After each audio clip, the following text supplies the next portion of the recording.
Race 4 at Bray Raceway, Ballarat this evening is the first of our Inter-Dominion qualifiers. It's for the Square Gators, and it is by far, and I mean by far, the weaker of the two trotting heats tonight.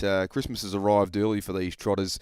What will happen early? Well, it'll be crucial to the result. I believe Fabrication can lead from the pole marking draw. Luke McCarthy is one of the best gate drivers in the Southern Hemisphere, probably the world as a whole. So if they want to lead with Fabrication, I guess I'm saying they can. Sky Petite's got speed. Illawong Armstrong has too. Big Jack Hammer will roll forward. But if Fabrication leads and can carry Maury Law to that temporary sprint lane at Bray Raceway, Maury Law will just win the race. He's the only horse in this heat who can actually win the Inter-Dominion trotting final. It was a magnificent run on night one of the series.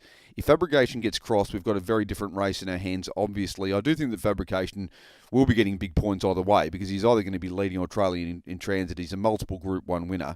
He was okay on night one. He'll finish on the podium, you would have thought. Other key runners, I'm willing to forgive Kai Valley Blur a little, but he's going to need significant mid-race tempo here to get into proceedings. He does need to score big points, so he will be driven aggressively at some point. He can't go finishing in the second half of the field, or he won't be making the Inter-Dominion final. And then out to number 5, Big Jack Hammer, a horse who I thought was a smoky to win the series at the start. It was a good run. He was sort of left in a position where he had to follow through on the pegs on night one. Here he can get up on the premises, but we're going to learn a bit more about him if he has to park out against quality opposition tonight. 8, 1, 12 and 5 my numbers in the first of two heats for the Trotters Inter-Dominion.